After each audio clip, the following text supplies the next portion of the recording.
Today, time for Desert Bus is over, and I had a different intro.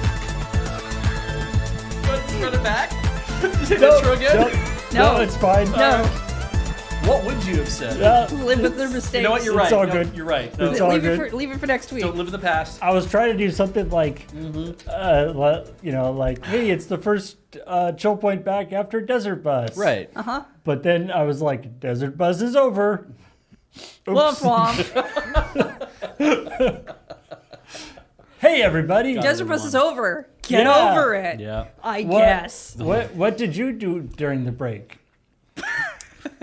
We were busy. Yeah. We I sure read were. books. Saying What you- break is yeah. real weird, right? Because it's like What we weren't. did you do Break. during your Desert Bus vacation? Yeah. I took one. Yeah. Heather managed to have the closest equivalent of a desert bus And vacation. yeah, I was still here. Yeah. Just hanging out in the friend zone with people.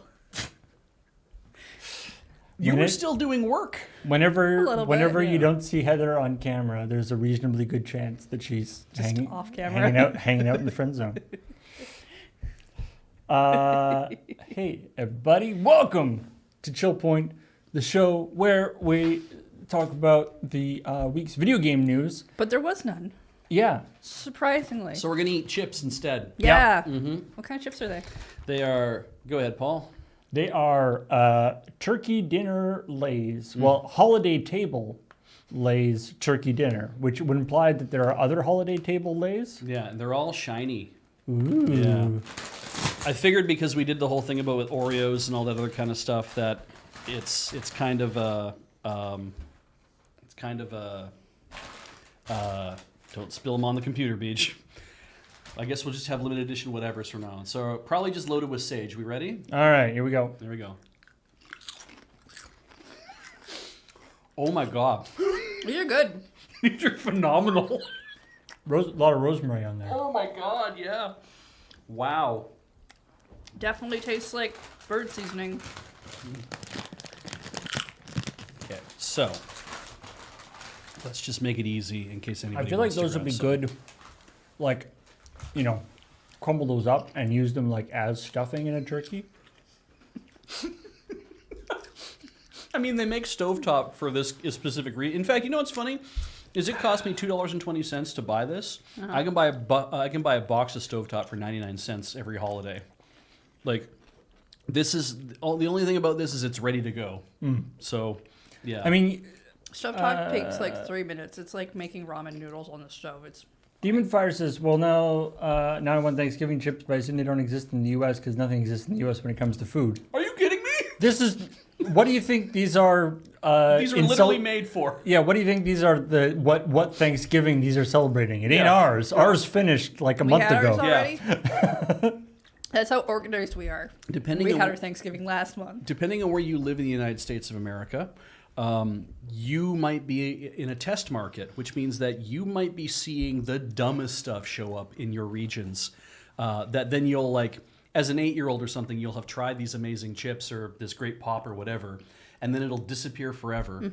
And then when you're on the internet 10 or 20 years later, you'll say, "Hey, everybody remember when we used to have like turkey and gravy, like pop?" And people be like, "No." It's like, "Yeah, Pepsi put that out that one year." And it's like, "No, they didn't." And then you realize you were a test market So- to see whether it was going to work or not. Just you personally. Here's a secret. We only let everybody know that Thanksgiving is in a different month. What we haven't told everybody is that all of our holidays are an earlier month.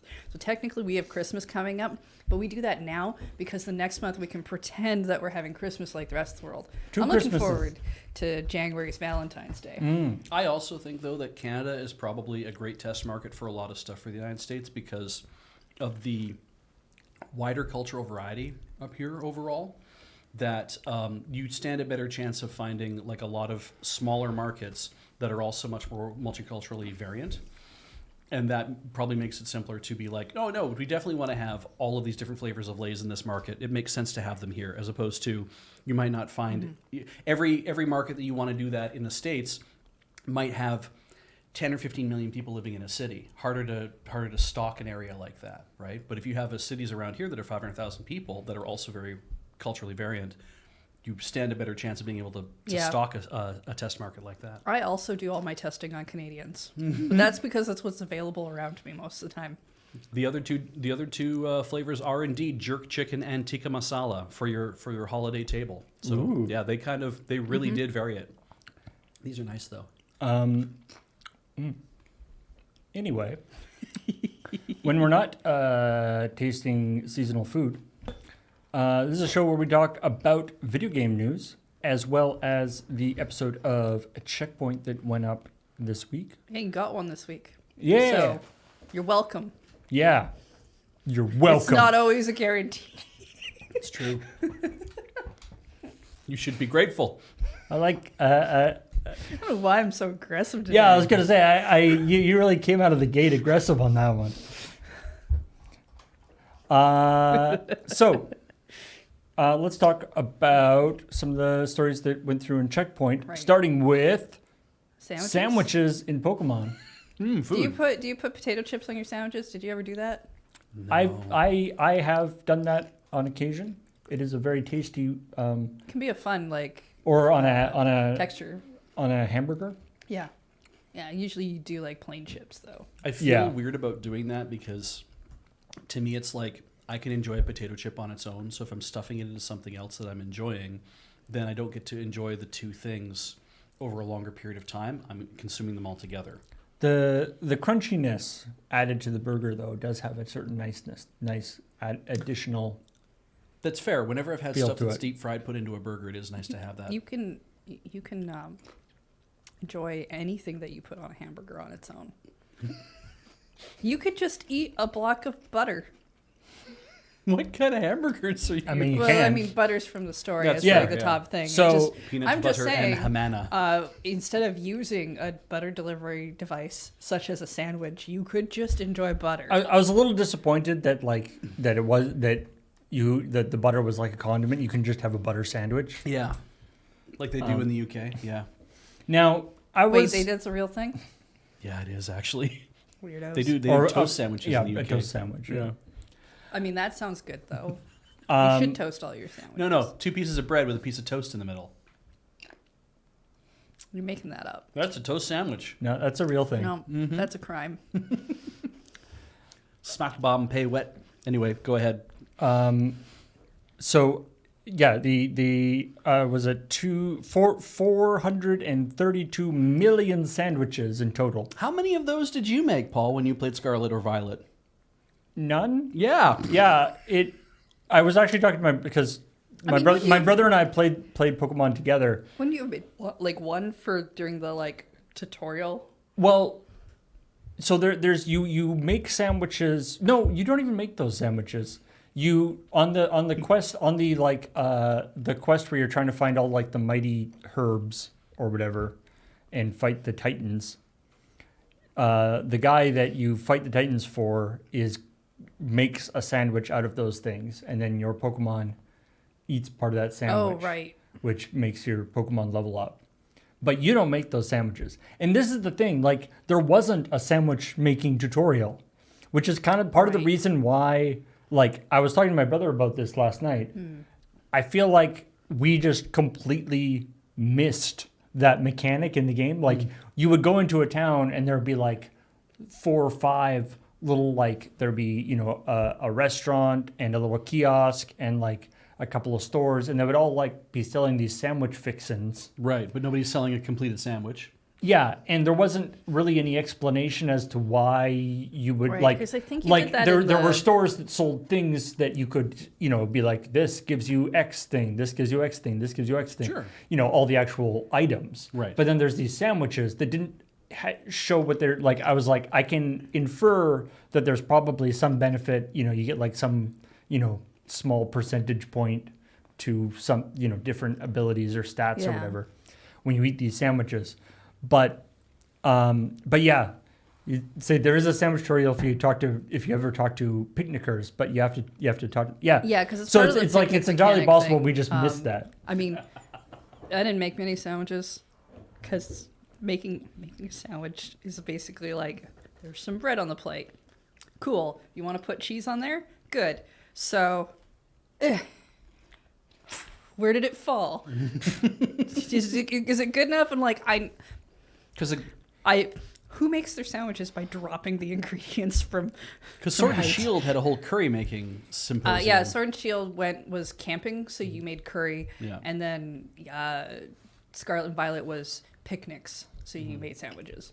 Well, and that was and like it was not until like near the end of the game that I realized that like that you could like just be like, hey, I want to have a picnic, just in the middle of nowhere, like wherever you are. And then you just be like, hey, we're having a picnic, and then you can like see all the Pokemon you have Yeah.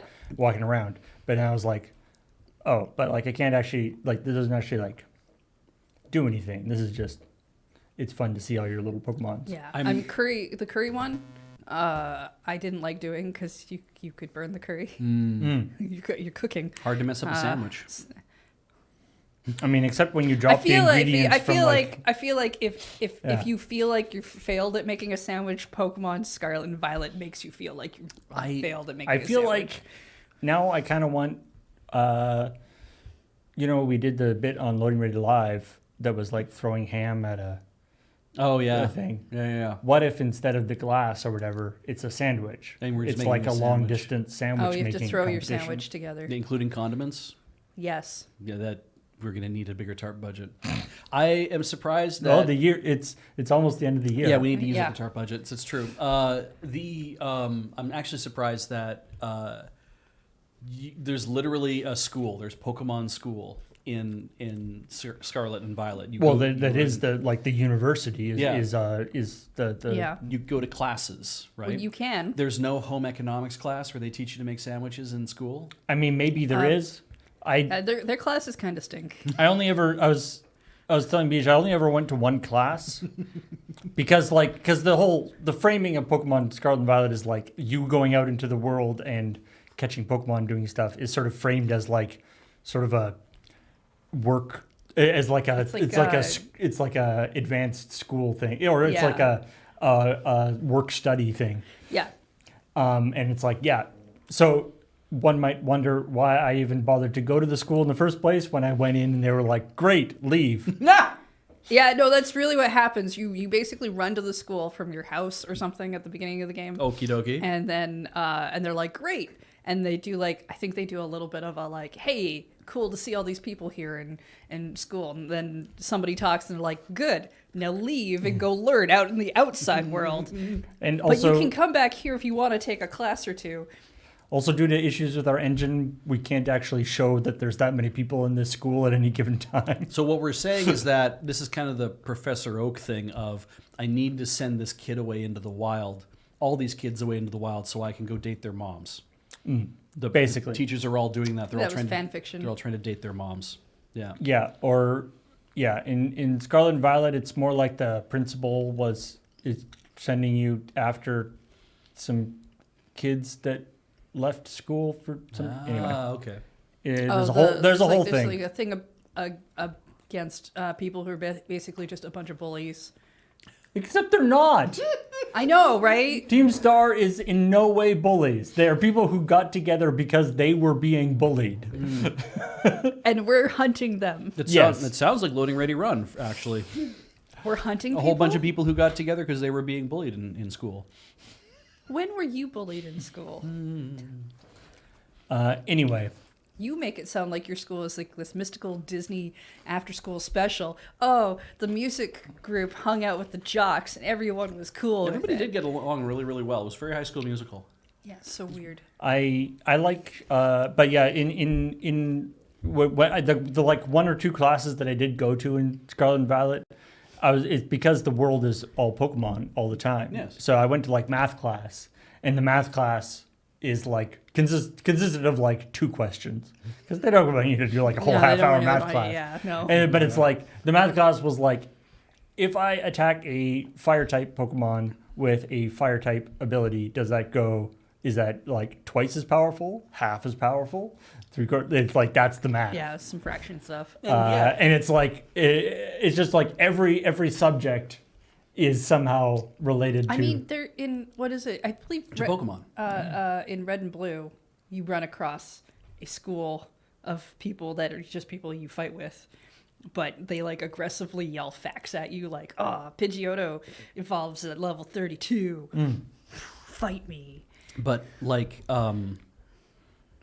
meeting kids where they're at is also a really good idea too. Like it's like, oh, you make the kids do math questions to get out of this. But I'm like, frankly speaking, if you taught math that way to a bunch of grade 3 kids, right, they'd probably be like totally into the idea of like, okay, so we're talking EV today, folks. Like we're gonna you could True. deep dive percentages and probabilities with kids at that level, and they'd understand it based on how they game. Of course, in the Pokemon world, the difference is that's not the teacher being like, "Hey, kids." That's actually that's actually like important information to be an adult in the Pokemon world. Yeah. Is knowing how the EVs work. Yeah. I mean, Your I wouldn't minister- mind real school working that way. Just avoid every class and do this other work program thing. We don't have and to go then to school graduate. anymore. We don't have to go to school anymore. It's true. You and I are done. Then why do they keep making me go in my I dreams? don't. I think you have unresolved tension there that you wanted to finish something in school apparently. No. Just the fan fiction my teachers kept throwing away instead of the notes I was taking. I've definitely had that. I kind of like that like double dream, or the like double wake up from a dream where like you have the like you have the anxiety dream of like, oh no, I didn't study for the test and I don't know where my class is and I'm lost. And it's the worst. And then I wake up and I'm like, oh, it was only a dream. I don't have to take the test. Okay. And then I go like, wait a minute, I'm 40. I don't have to ever go take that. test. I don't have to go to school at all. Exactly. Oh, good. More I'm like, not late huh, for school because I'm I don't 40. have any more. You know what? I'd probably be much better at that test this time. Probably not, depending on the test. But I don't anyway, know. I bet I could beat up a we test kind in of school. got a little bit off track here. What's important is that I could make a joke about ketchup and purple ketchup and follow it up with a joke Yes. about ketchup and green ketchup. Ketchup, purple ketchup, green ketchup was a real thing that they made. Uh-huh. They also made it as a promotion with Shrek. Mm-hmm. There Yeah. was Shrek and Fiona ketchup. I remember when And- green and purple ketchup came out. Yeah, it did not take off. No. Nope. But for all of you out there who are feeling very nostalgic for the 90s, make a stink about that, and I'm sure Heinz will bring it back next summer briefly. Is there a yellow ketchup? Yeah, it's called mustard. I do like that when they do stuff like that, like the purple ketchup or when they make like chips that are different colors or different things like that. Yeah. Because it's sort of it's a tacit acknowledgement that like the color that ketchup isn't because of the tomatoes in it. They don't have to do it that Yeah, way. it's like or it's like Crystal Pepsi or whatever, right? It's like it's like the stuff. It's like it's that color because we want it to be that color, not because of the ingredients. And we could make it any color we want. So don't test us.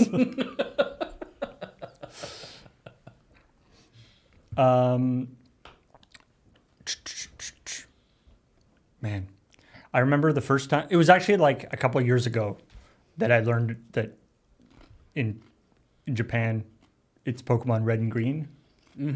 I like had a serious like that's the closest I've had to like a full like Mandela effect. Like, holy! Someone was just like, oh yeah, and the first two Pokemon games, Pokemon Red and Green, and I was just like, what? Yeah. You are lying, sir. Oh God. I was just like, I don't understand what's going on. My entire world is being turned upside. It's in Japan versus in America. And the fact that it's like with Pokemon Okay. launching over here as Red and Blue, because it lines right up into that thing of Japan. No, these were always made in North America. They've always been the good old U.S. of A. That no, we don't acknowledge that things are being done differently somewhere else. Hey, what works better in the United States? A red and a green? No, it's always been red or blue. Those are the two diametrically opposed colors. So it's going to be red, it's going to be blue, and that's how we're going to sell it. Because that's going to sell better than if it was red versus green. I don't know why that is, but was Ruby and- psychometrically, Was Ruby and Sapphire Ruby and Emerald? No. no. It was No. Ruby and Sapphire. We only had the differences between red and green and red and blue for the And, first one. and then they were just And like, then gold and silver were the same. and then they're like, well, we're just gonna stick with the Well, red and blue. and when they refreshed them for the Game Boy Advance, they were fire red and leaf green.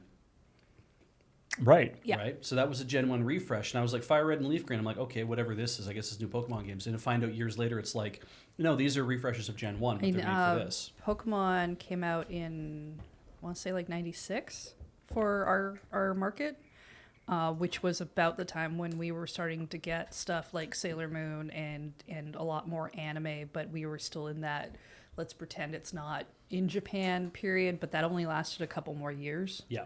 before Right. they stopped doing that. Right. There is that also that other thing. I remember I just saw a thing about that recently. Is that blue and green have that historically the distinction between blue and green in Japan wasn't very strong for a really long time. Yeah. They didn't have a word for green, but now you can say Midori, and everyone will understand that's supposed to be green, but that was a more recent invention. Yeah. Because everything was Ao. Anyway, Yeah. I remember Pokemon Red and Blue mostly because I watched Video Arcade Top 10. They showed it off on there. Yeah. Love that show. In the other things that may not exist at some point, sure. Are we talking about Concord again? No, we're talking about Sony buying Kadokawa Right. Corporation. Yeah. Not a done Right. deal No, yet. No, not a done- not a they done want deal. To. Well, they want to, and Kadokawa had wants to. Yeah. They have So both it's flirted eyes at each other. It's I guess it's down to a finalization and like regulatory approval Probably kind of thing. negotiations and stuff too. But And you know, the kind of crux of Graham's story here is that you know this is another one of those really interesting kind of litmus test stories that you see on lots of different sort of enthusiast media, as it's called, news sites. Mm-hmm. But depending on what the enthusiast media is, it takes a very different tone or turn, right? Because as I talked about in this thing, Kadokawa Corporation is huge. Mm-hmm. They have subsidiaries in basically all types of multimedia things: video games, movies, television Anime, shows, manga, Anime. Yeah. anime, everything. I didn't Probably realize how radio. many. I didn't realize how many video game studios they kind of had stakes in or owned. And so for people are like, oh no, From Software, and it's like, yeah, they own From Software, or they own 70% of From Software. So yes, that would impact things, but other people are like, oh no, this other anime, this anime in particular. And in fact, people in the comments in the YouTube comments were like, actually, people are like, the people who are complaining about, or wondering about FromSoft and stuff are kind of missing. Like the anime part is actually like the much bigger part of what this could, the implications of what this could be. It will have a much larger impact on that industry as a whole, as opposed to just one studio making a specific type of game. Mm-hmm. Yeah. Well, it's Sony, right? So they took over Crunchyroll, And Funimation. Funimation. Do we have anything left for our publishers? Netflix. Well, God. I mean, but that's the thing, right? It's All like their originals. High Dive. There's like going to be 3 or 4 other like streaming platforms for anime. High Dive right? does exist. There's other streaming platforms out there that will like get like there are anime originals like coming to Disney Plus. Like the fact is that there exist arms for those things to make it out there. Sony coming along and buying Kadokawa, ending with like massive stakes in publishing a whole bunch of manga and anime. Square Enix already has a massive investment in a lot of that stuff as well. There's manga that when you see manga that has the Square Enix logo on it, there is like you do that double take where you're like, that doesn't make any sense to me that that's the case. But it's like, yeah, they have. I saw that exists. I know I right? saw a comment that was like, because there's that studio that is responsible for making the Pokemon Mystery Dungeon games, And so I guess there's some people who are Spike Chunsoft. Yeah, Spike Chunsoft. Yeah. Which I was like, didn't mention Danganronpa at all. I know, right? Gee, I wonder why. But I've seen some people are like, oh no, we'll never get a Pokemon Mystery Dungeon game again. And like, yeah, haven't in a long time. Also, First of all, the last one you got was a remake of like, I think the original or something. Mm-hmm. Second of all, we said that about Mario and Luigi games because that studio closed down. Yeah, and that's Alpha clearly Dream. not true. If the Pokemon Company wants to give Pokemon Mystery Dungeon to a different company, they probably can. Yeah. I mean, also, they're not. I mean, they might end up closing some of these studios, but they're not buying these studios to close them. No. Like, there's no particular reason why FromSoft or Spike Chunsoft or these different companies will just, like, they don't want. I don't know. I don't know what they're doing, but if I'm Sony, I don't want them to stop making the thing that's making. Yeah. That's why I bought them. If you're already performing and making money, there's no reason to turn around and say we need you to stop doing that. What will happen is when you stop making as much money as you did, that is the point by which you'll be like, now we start picking the bones of your like we start pulling everything apart and moving people in different places and saying, now I'm going to exert And sometimes control. there's a certain amount of consolidation that happens. Consolidation that happens, and I agree. Sony's probably not buying them to get rid of them. At the same time, they bought Firewalk Studios. Well, Firewalk got like one thing out for a week, and they got rid of them. But also a weird thing about this too is it's like Kadokawa is already a massive media conglomerate, Right. with so many fingers on so many different things, and they aren't saying, oh, we need to take these two game studios that we both own and smush them together so we can achieve some sort of economy of scale, making a bigger studio do it. They're like, no, everything that we're buying, the vast majority of these things seem to have been left alone.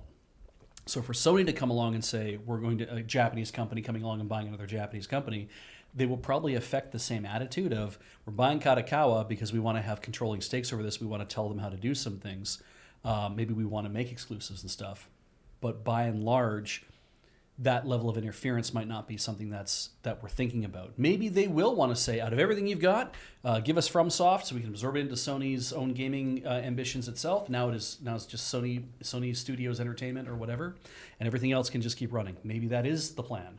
It'd be weird to do that, but Anyway.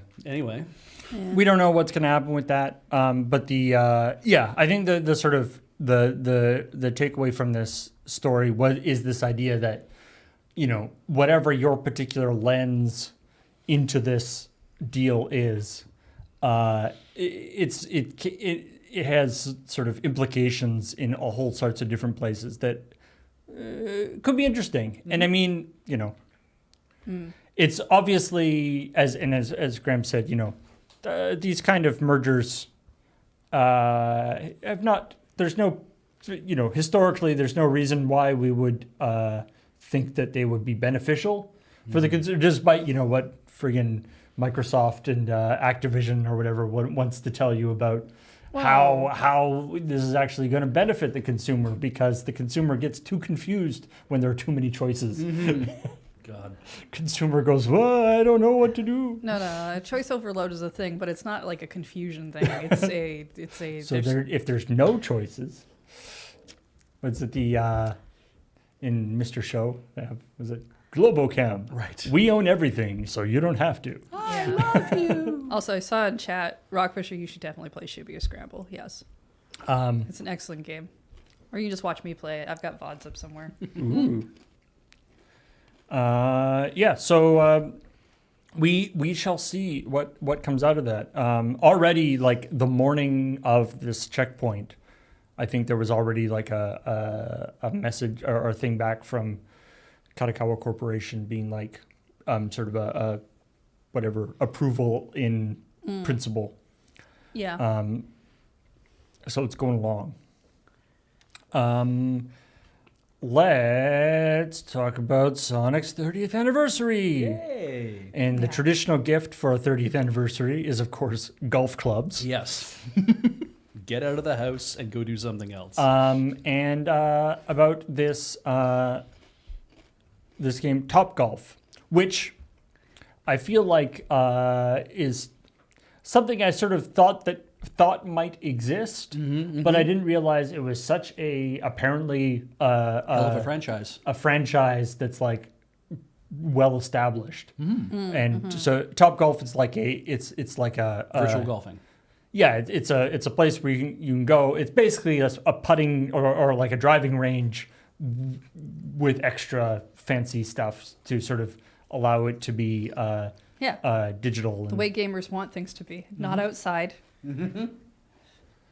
And so and scores. and then they're adding this extra piece of so what my impression is that this is basically like a Sonic theme or a Sonic sort of overlay Yeah, probably. for their existing, like they have the software, they already have all the software and everything to like detect the ball and do everything, and so they just basically have different animations that play as you hit the ball, and this one is a Sonic one.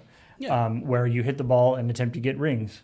Everything about Topgolf, to me, that like everything I know about it, I learned from watching that 60-second trailer. Like that's everything I learned about that place. It is a giant ass building, and you go inside it because they show that part of the video, and then they have a bunch of people lined up, and it's dark, and they're hitting balls into the distance, and I'm like, okay, so that to He me sounds very excited for to me this it's activity. like, but to me it's like. I've seen places like that. Sure. Like somebody's saying, do you, like in the chat, there was somebody who said, do you think it's indoors? And I'm like, yeah, of course I do, because virtual golf things like this exist everywhere in the world. I assume that Topgolf is the same thing.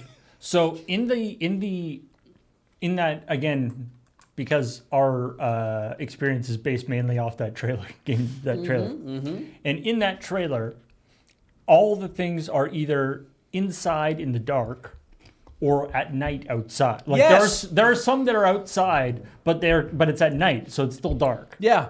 And so it's not that clear, like how much, like whether it's like a full driving range or whether it's like that thing where it's like sort of enough of a driving range for you to drive, and then it just like detects where the ball would have Okay. gone. And I will be perfectly honest with you. I watched another trailer that was 30 seconds long that had a guy in a Sonic the Hedgehog outfit doing the golfing. Oh, sure. Yeah. And it was bright daylight, and I'm like, I actually don't know if that's inside or Okay. not, but I'm going to assume it's outside. But now that I've seen that and I know this, I'm just going to pretend I didn't see it so I can keep writing the story that I'm writing. Okay, let's. I need to advocate then that we send James to a Topgolf I mean, if there's in a Sonic outfit. to if play there's the one Sonic like levels. relatively nearby, I'm sure he'd be totally into that. I love this He picture. has to wear a Sonic outfit. The Maricat has posted a picture of a Topgolf, right? But what it looks like, because it's got like a big open, like you're in a covered area. Obviously, there's a range outside. But what it looks like is it looks like a big oval-shaped place that everybody stands in across from each other and they hit balls at each other. Yeah, That's what I think it is now. They should, forget this like half circle Yep. thing. No. We want the full round circle. You have all that space. Why would you just have emptiness into the distance? Put more people on that side, hitting towards the other people. yeah. Divide people into teams of 2. Mm-hmm. Go. I was just thinking, like, if somebody like dressing up as Sonic, but like in the video thing, it isn't like Mario Golf or something. Like Sonic isn't the one playing golf. No. You are ostensibly hitting him with a Yes. Yep. golf club to It's make like, him go through the thing. It's more like Sonic Spinball or It's like something. when you play Monkey Ball and Sonic's inside the little ball. Right. Right. He is the ball. So yeah, maybe. I mean, if so, it looks pretty. It looks pretty cool. Like it's one of those like, I'm sure golf pros or whatever are like, but it seems like a really fun way to add sort of some cool sort of visual elements and sort of video gamify elements of the whole golfing process. Alternatively, if we don't have a Topgolf nearby that we can send James to, we still dress him up as a Sonic character, and he just goes plays regular golf. And we just have somebody walking around with the Game Gear that's playing Sonic the Hedgehog beside him. Yes. Showing him every time he hits, he's like, okay, now Sonic's going to run and pick up some rings. Okay, your ball's landed. I'm done picking up rings. Okay, What about- he's not going to be able to play for more than like an hour and a half, though, Yeah, because 'cause that that Game thing's gonna Gear is eat going to run out batteries. of batteries. Yeah. What about other games like like, maybe now that they got bought out, FromSoft would have time, and it's like, you shoot your golf ball, and if you shoot it at the right place, then your guy does like the dodge roll, and gets around behind, and then golf hits the big monster with a golf club. If they put golf into Elden Ring, I think Adam would love it. No, Golf Souls? Again, I'm not talking about golfing in Elden Ring. I'm talking about using the driver as like a controller to do it. Dark Cloud 2 has golfing in it, where after you go through the Right. course, you play golf in the thing, and I just think Elden Ring could do the same thing. So Sfida, essentially, it's real life Sfida. Yeah. Didn't Adam spend Yes. most of his time Yes. playing Dark Cloud, playing the golf part of Yes. Dark Cloud? Yeah. Anyway, the last story here is one that Cameron wrote with, I think, some assistance from Graham, talking about Netflix's new studio, which I feel like all of the information about this new studio has been what was sort of taken from this excited sort of blog post letter that this guy Mike Verdu, the NFT former founder and vice president of Netflix Games, now vice president of Gen AI for games for Netflix. So it's one of these weird things where like he wrote this and then like a ton of various Polygon and various other news companies have sort of picked this up.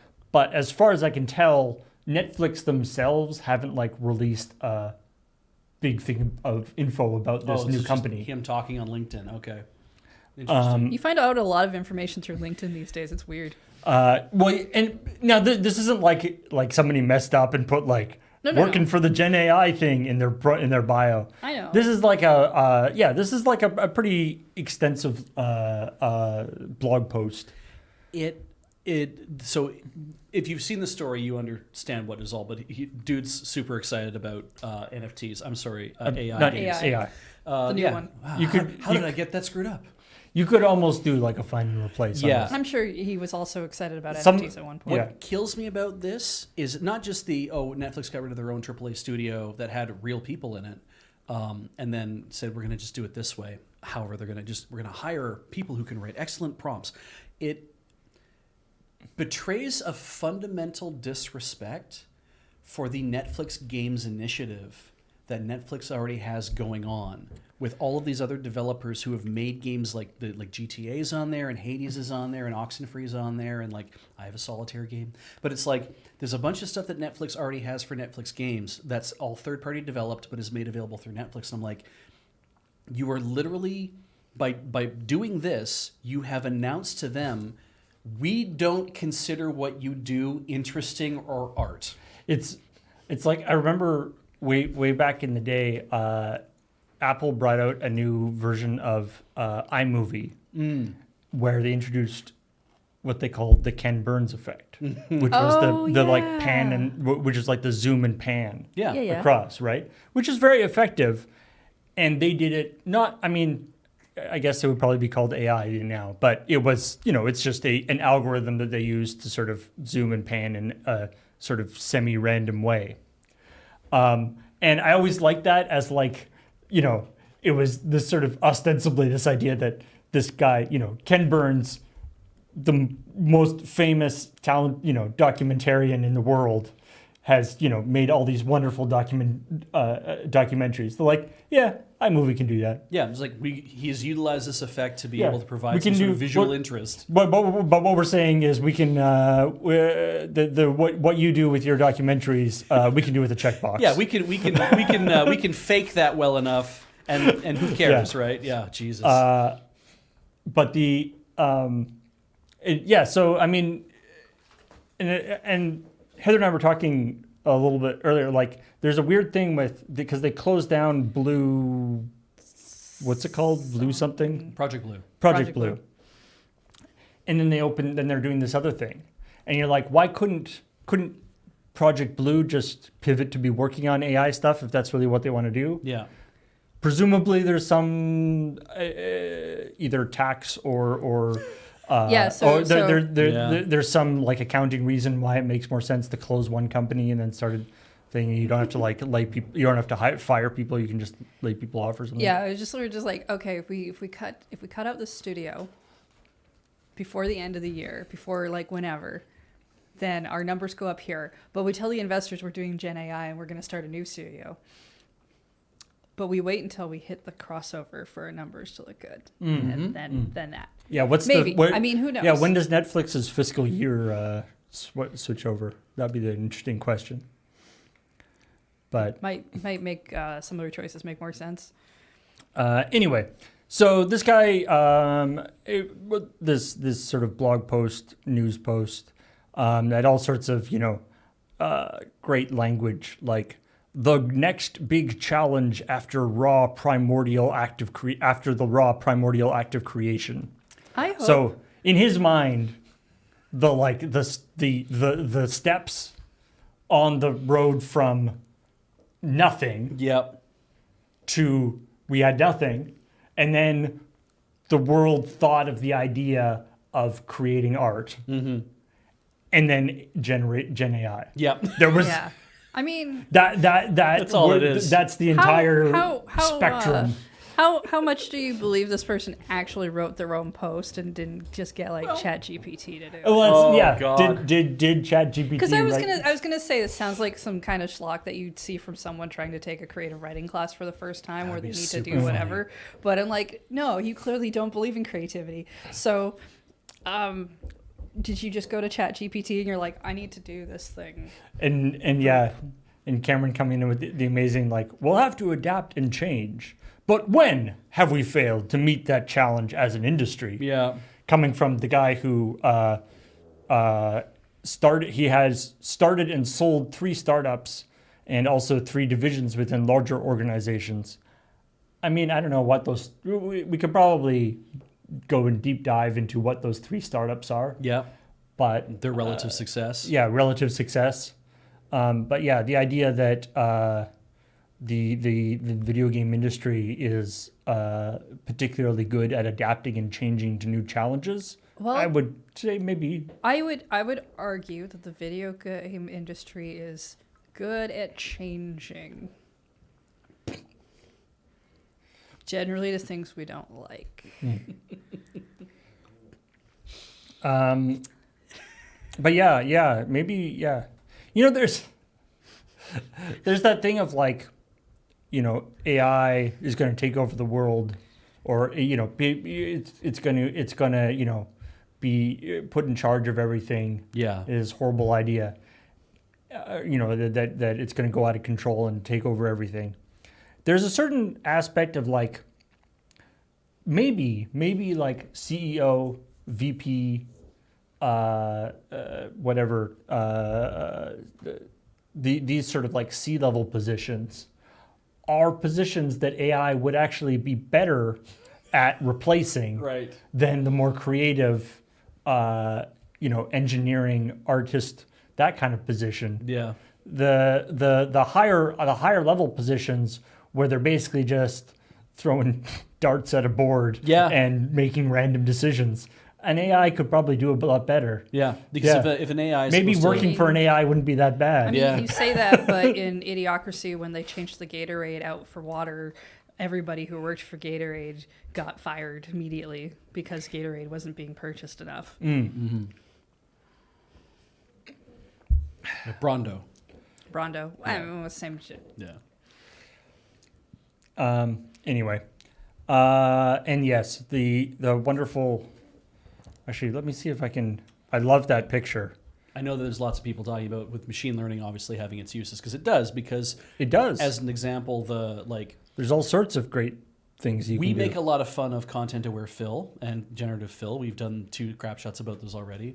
The idea of content-aware fill, though, I really like. I like that thing of I need to move somebody over in a picture, or I need to like extend a thing out slightly so I have a little bit more space beyond it.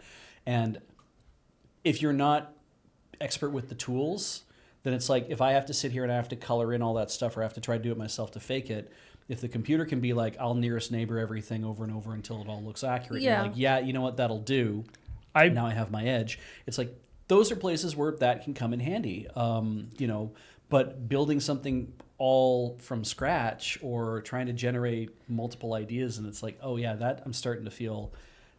Yeah. That's Like I have I have an older version of Photoshop at home that I use because I don't want to subscribe. Yeah. I have a You have CS2 or something? yeah. I have like one of the last ones that you could actually buy, but I don't want to. But the newer ones do, and that content aware filling could be handy in a lot. In a lot of cases when I'm doing the shoulder graphics and stuff. Yeah. Trying to fit it into that aspect ratio and stuff. Sometimes that aspect could be useful. So yeah, and Cameron did talk about this. So this is the picture that he has at the bottom of his document of his thing. He's got this thing saying,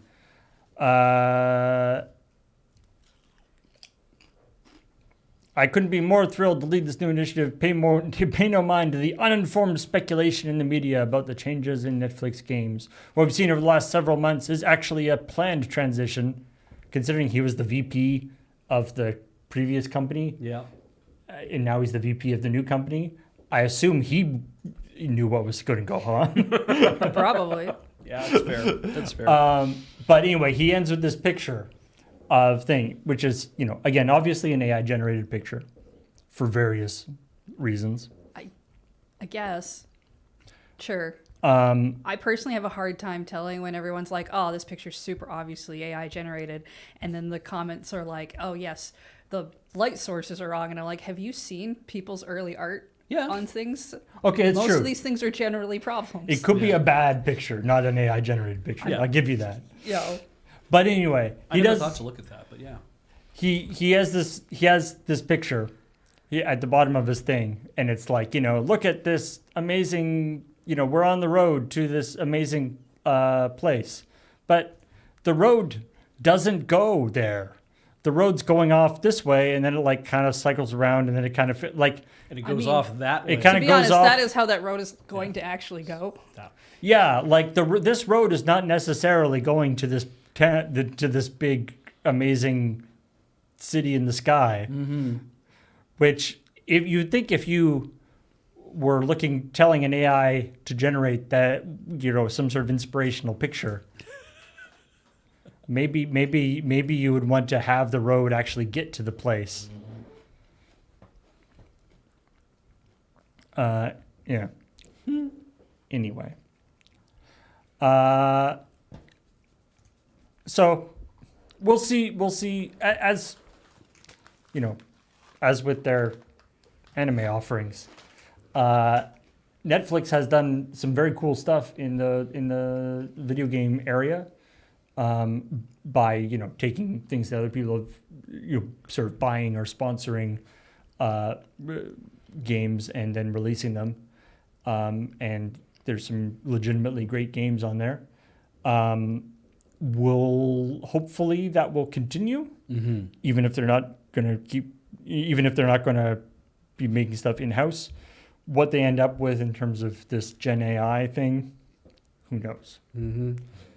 I mean, because there's a lot of ways that you could theoretically use Gen AI in gaming. Some of which would be interesting, some not. But That just R. Lopez posting the Desert Bus logo interpretation sucks. Just like, oh God, right. If that whole image was actually just literally like, take this logo and then make it into a high res, 4K. hey, we don't want to encourage people to do AI stuff during Desert Bus usually. Yeah. But that would be actually or like a fun no. thing. Yeah. I believe I definitely tuned into some art challenges where people specifically stated no AI. Yep. I mean, during it would have been a fun one for me though to be like, okay, so Desert Bus logo challenge. What I want you to do is not AI it, obviously do it by hand, but I want you to work in keywords such as 4K upres, remaster, remake, RTX on, like any of that kind of stuff. That kind of idea. Take what we have created and then It's like those, really lean into it. like people when people are like, this is what Simpsons characters would look like if they were photorealistic. Exactly. And it's always like horrifying. Yeah, or like it's like hey, you know what a sheep looks like in Minecraft? Here's what a sheep looks like in the Minecraft movie. That's and that kind of like, oh yeah, that's unacceptable. It's like, yeah, do that. Side note, new trailer just came out for the Minecraft movie. Yeah. Oh, did it? Yeah. Looking fun. I mean, I don't have any great connection to Minecraft myself. Mm-hmm. I didn't hate it. Good. No. I kind of want to watch it. I mean, I don't want to go to like theaters and watch it or anything, I but also I kind of want to see what they do with it. I think it's probably going to be medium fun. I do still have a soft spot for Jack Black, even he's obviously been in all sorts of terrible things, but Yeah, but I like generally him. the videos are fun when the characters he plays tend to be fun.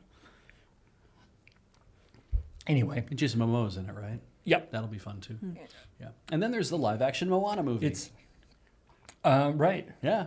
And live action How to Train Your Dragon. Yes. We had those movies But already. is that good? I don't care about the Moana one, but live action dragon is Toothless still does has it actually gigantic look good? eyes. Like the weird thing is the dragons look basically the same as the CG dragons in the cartoon, Yes. but then it's just with people. Also, it's the more I think about it, it's weird because I realize that Toothless's eyes aren't here; they are here. Yeah. Which means that it's like right because dragons naturally would be predators; they would have their eyes on the front of their heads, so it makes sense. But they It do depends on look their head super shape. doofy when you think about how like the traditional like sleek dragon has eyes on either side of their head. But Well, anyway. I mean, yeah, it depends on their head shape though, because I have a great photo of me like standing on top of the light dragon in Tears of the Kingdom, where I'm standing right on the tip of the nose, and I have the camera up at a certain angle, and it looks like the eyes are like trying to stare down the center of the nose. It's very funny. Like light dragon looks super goofy. I'm so disrespectful. Anyway, Yeah, it's also just that like and obviously it wouldn't work for all sorts of reasons, but the character of Hiccup in my mind is so closely associated with Jay Baruchel? Jay Baruchel, because he's the perfect the sort of iconic voice for it and stuff, and obviously they wouldn't he can't play the character No. the kid's it's supposed to be like a teenager. Yeah. He's our age basically. I mean, But I watched Riverdale. Those people were not 13 or 15 or 16. I mean that would be funny if they just made him pretend to be a teenager. anyway, Also, sometimes they age characters up when they do like that's true. additional adaptations of His things. his youngness is important to the story, though. I think. Yes, which is why, if I mean, Having your coming of age at 40 is kind of not I a just think it'd be really funny. yeah. It would be interesting, definitely. And then coming up, we very briefly touched on the Game of the Year award nominees. Talking about that Bellatrix got nominated in a somewhat surprising thing. Yeah. Yeah. Like we knew they had to pick an indie because they always do, but Bellatrix being picked is a surprise. That it was like, oh, you'd picked this kind of game. I mean, and there's this, and of course, the Wukong. We talked about it in the after show. The Wukong. yeah, Black Myth Wukong. And then also this idea of like the Erd Tree and It's Final Fantasy Final VII Fantasy remake. Rebirth, And Astrobot. and Astrobot. well, but yeah, they have now explicitly said DLC remakes, redo, remasters. Any of that is all fair game for any category in the Game Awards. Yeah, I really do think, and I mean, I think best DLC should have been a category probably a long time ago at this point. Yeah. R. Lopez, Peppa Pig does not have both eyes on one side. Peppa Pig has both eyes on both sides. Anyway, yeah, back to what we were talking about.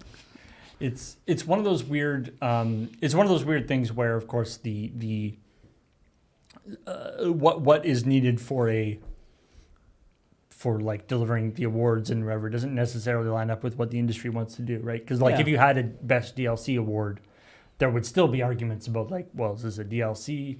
or is this like Well, I mean, an expand? DLC slash expansion slash whatever, like, But that like kind of what thing. the industry often plays fast and loose with like what's a DLC, what's a multi-episode, like what That's true. if something is multiple small episodes, do those count as DLC or are those separate things? I mean, all that kind of stuff. I don't right? think early access games should count as That's Game of the true. Year games. I think they should be finished.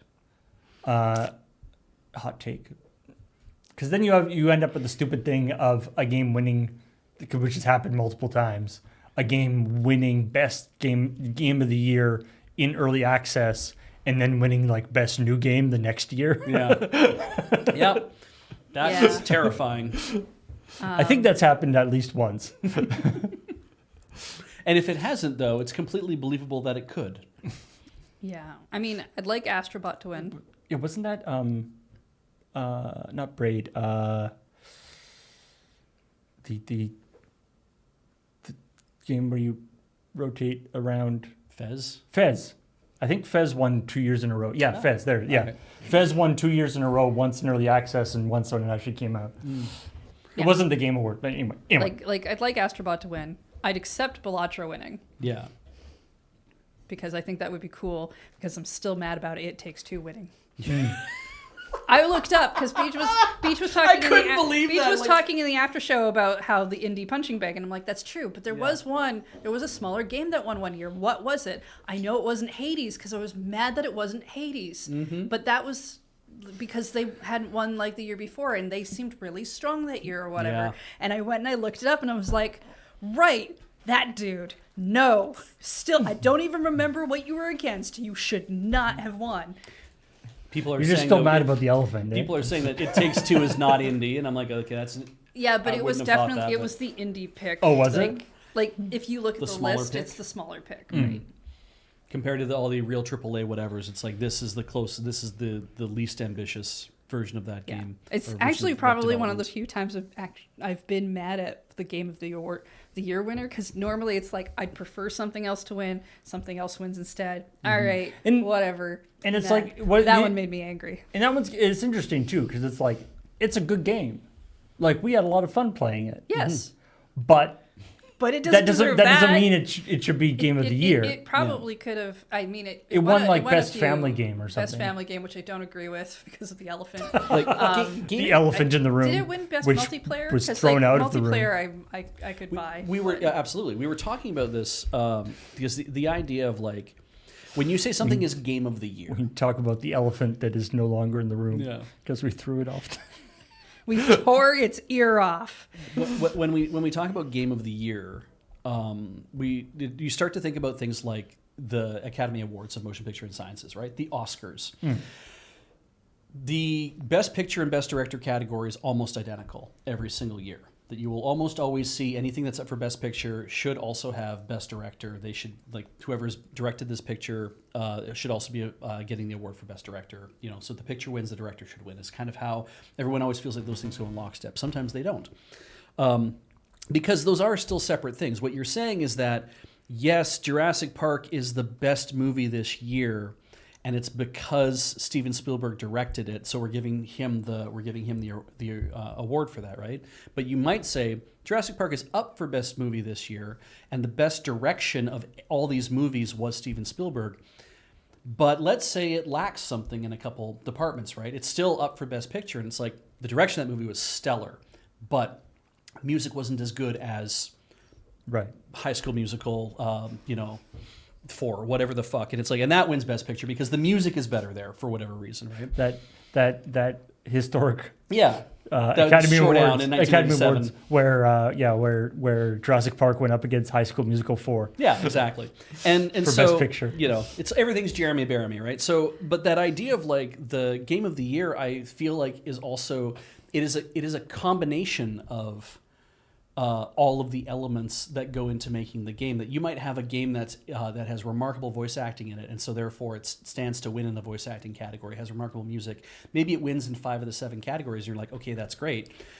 But it's also up against other things that are there, and another game just happens to be like it didn't win in some of those categories, but in 2 other categories it is a phenomenal breakthrough, and therefore that's why it wins. Because if you point at like Balatro, and you're like, we want that to win Game of the Year because we want to be able to, we want to kind of put a foot down, like gamers who like this idea of Balatro winning, I think what they want is to say, look, everybody thinks that video games is Wukong, right? Is Black Myth Wukong or Elden Ring or Final Fantasy VII. That's what they think is video games. It is not. We want Balatro to win because we want everyone to realize there are thousands of games out there that are amazing experiences. And even if Balatro doesn't have better music than Final Fantasy VII, and it doesn't have better direction than Black Myth Wukong, and it doesn't have best family game roots like Astrobot might have, it represents something fundamental to what makes it an amazing game that came out this year. And so it's not additive in that sense. It is more of an expression of, we think this represents the ambitions of 2024's gaming gestalt. The end. Yeah, I mean, I do think Astrobot should take Best Family Game. Certainly, yeah. My only slight reservation for Astrobot as like best game. I mean, for one thing, I haven't played it myself, but from what I understand, I haven't played in most of the other ones either. From what I understand, the very explicit like marketing aspect to it, like there's like explicitly branded Sony aspect of it. Mm-hmm. Slightly rubs me the wrong way if it was like it's like, cool spot the game or whatever. It's like, I get that, it's a great, super fun game, great to play and stuff. The sort of explicitly Sony. Did you play the first one? Or not the first game. The first one was technically a VR game. The hack-in? No, I didn't. Oh. I'm assuming because it was Astro's also Playroom? Astro's Playroom, yeah, because it was also like that, right? Yeah. I mean, it's but like the new one has like more mechanics and other stuff put into it, but the Astro's Playroom, which is like about 5 hours long to play, but it's a museum essentially, has kind of that museum aspect and a lot of that same personality to it. Right, which makes sense as a the like pack in for the system, right? As like it's a marketing thing. Having everything be sort of an ad for other Sony properties slightly rubs me the wrong way, even though I totally think that it's super fun. I would highly suggest playing either Astro's Playroom or Astrobot and see if that feeling persists, because I did not feel that way. In fact, I've not played a game that made me smile so hard throughout the entire gameplay in ages. Do you think not having the Sony stuff would diminish it? If they replaced it with their own unique things? I think it would take out some of the nostalgic pull for some people, but in terms of like the level design and a lot of stuff that's going on, the only part that would probably make it a little bit weird is there's extra levels at the end of a world where you essentially play kind of a version of like Ape Escape and Loco Roco and some stuff there. But if you were to take out the robot characters and they were just generics, while that would be less interesting in the collectible department, I don't think that makes the tree that sings at you an entire song while you're running around beating up bees any less enjoyable. Mm-hmm. Yeah, it's more for like the sort of game of the year, like, Elden Ring is an amazing game. Yeah. If it was entirely branded with Burger King stuff, but all the actual mechanics were exactly the same.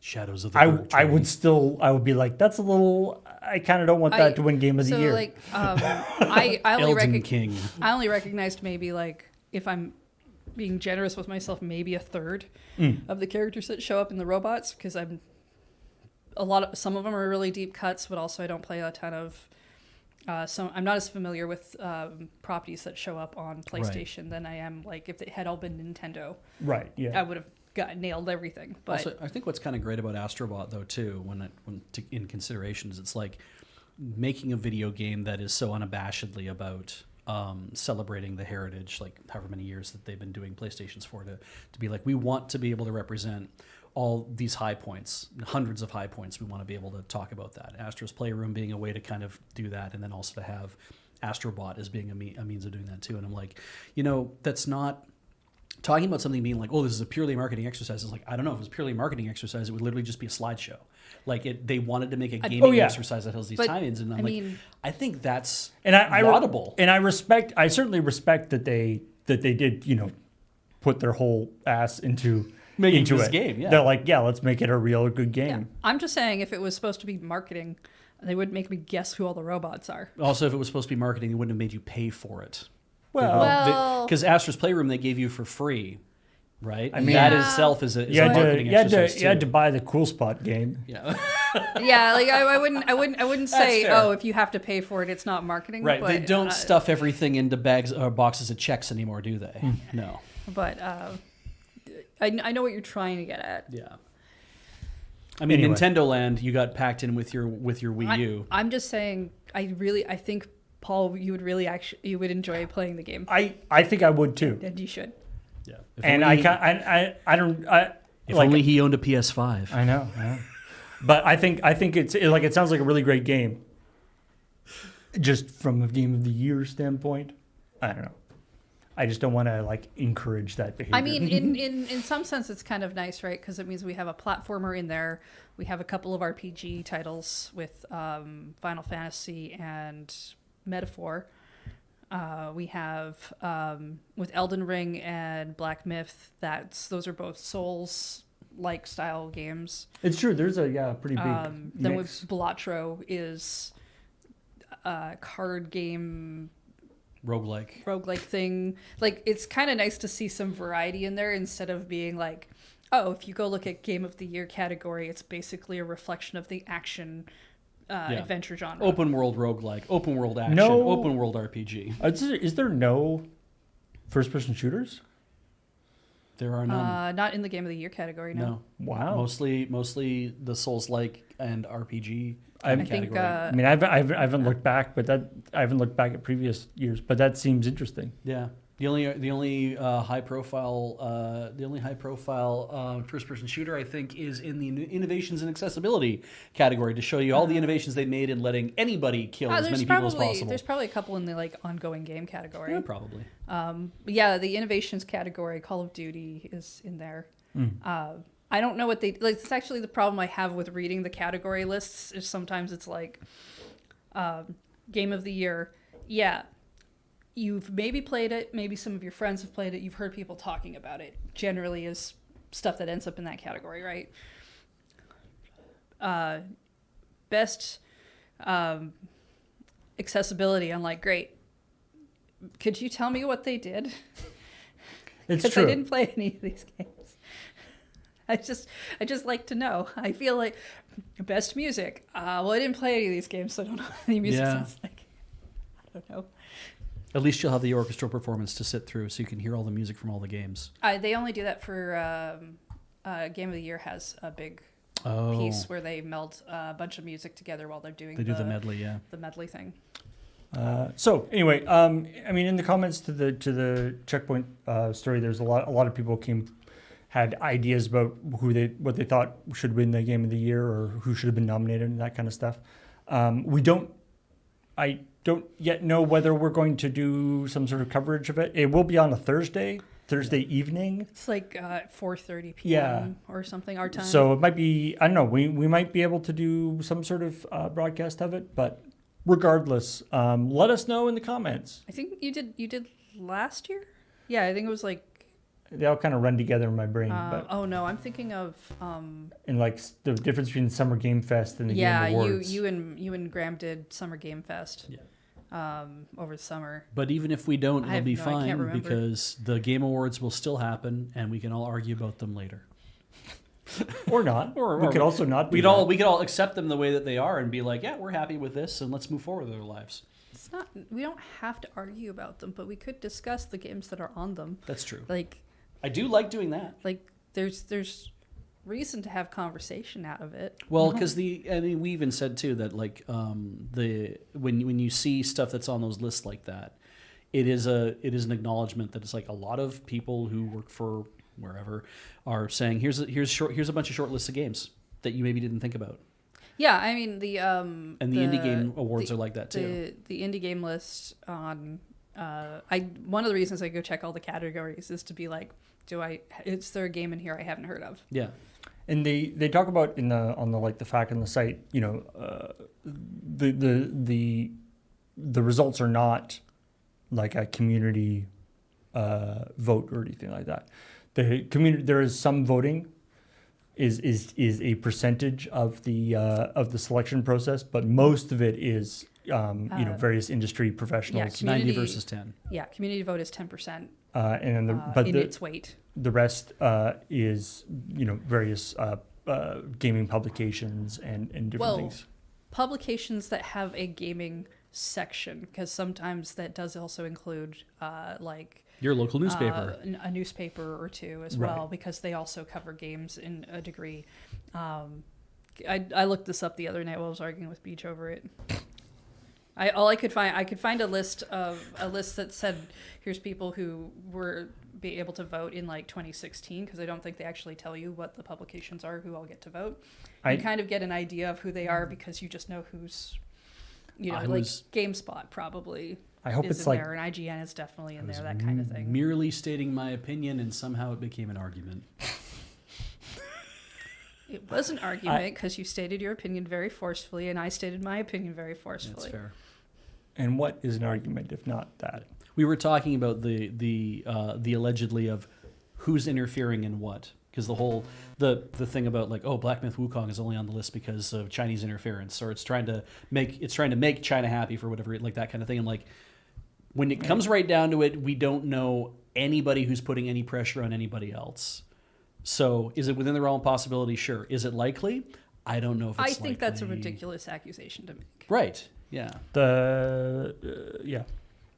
It's not that useful. Because it's just as likely that Square Enix is like, hey, we want you to really vote for Final Fantasy on this one because we clearly shit the bed on something else. We have to add Balatro in. People are showing up to our I did place see with cards. Dressed up like jokers. I did see a headline somewhere about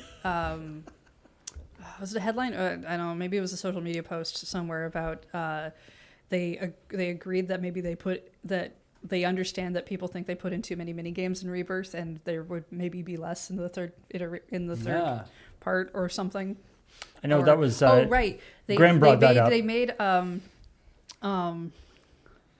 the platinum, being able to platinum the game for Rebirth too hard, and they'll not do that next time. All right. It's like if you need so many mini games in your game, maybe you should just work on making the game better, rather than distracting everybody with mini games.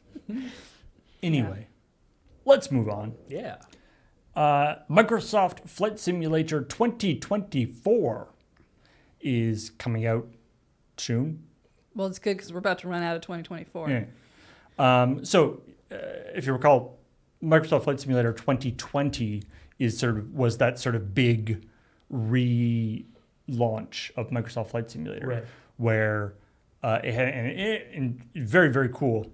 Lots of very fun, cool stuff. I mean, it's come up occasionally on other episodes of ChillPoint because of silly things that have been added, or because it's so. One of the things about the original 2020 is that it has a real, like, they basically loaded effectively Google Maps, right? Like it's got the real thing, right? Including topographical data, which resulted in a few weird, ridiculous, like giant sinkholes and things. Yes. As people reply, they're like, why is that like that? Yeah. Why is it a giant just square hole? There's like a weird problems. Yeah, Bing Maps obviously wouldn't be Google Maps. No. So for 2024, they're kind of taking that to the next level, and so not only are they it has much higher, higher detail maps in it. They are they are calling it. They say they have Earth's full digital twin. Yes. Held captive. Yeah. So I'm just thinking of VTubers now. You want to be a VTuber as the planet Earth? Is the entire Earth? Yeah. And I mean, another interesting thing is it's actually it's a lot smaller than the previous. So the previous one was 130 gigabytes, to install, whereas the new one is about 30 gigabytes. And they're doing that a lot, I think, through That's some huge. machine learning to represent different aspects. So it's like that tree might not be the same tree that stands, but it is a tree that got generated to stand in that spot. And they're also doing a lot of, I think they're doing a lot of streaming, Yeah, okay. where a lot of the data will be streamed down from this Microsoft servers as it's going. Interesting. But yes, also the other thing, yeah, they say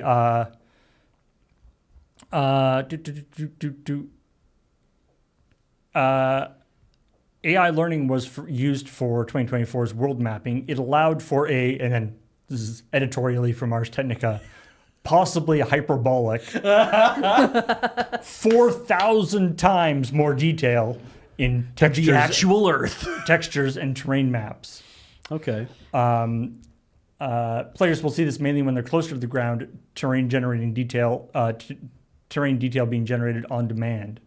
Machine learning is run against tens of thousands of tiles on Earth terrains, and it does picture analysis to create, say, wet gravel or nighttime grasslands during winter.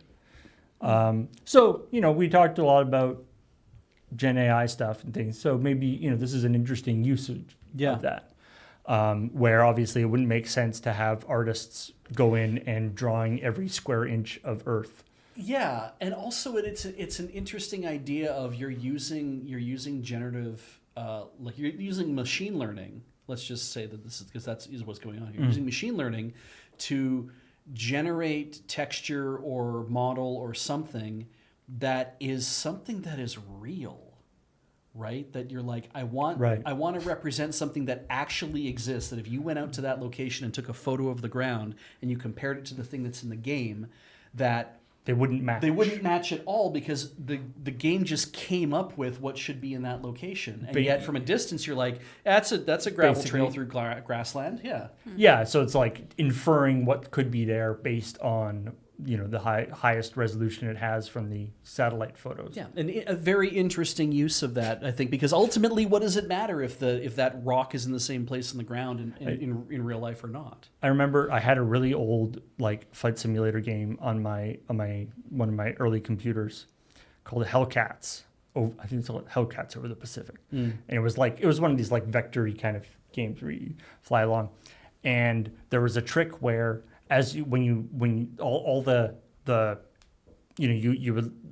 come in and if you're trying to land somewhere there isn't a runway, you have to just land on the grass. Right.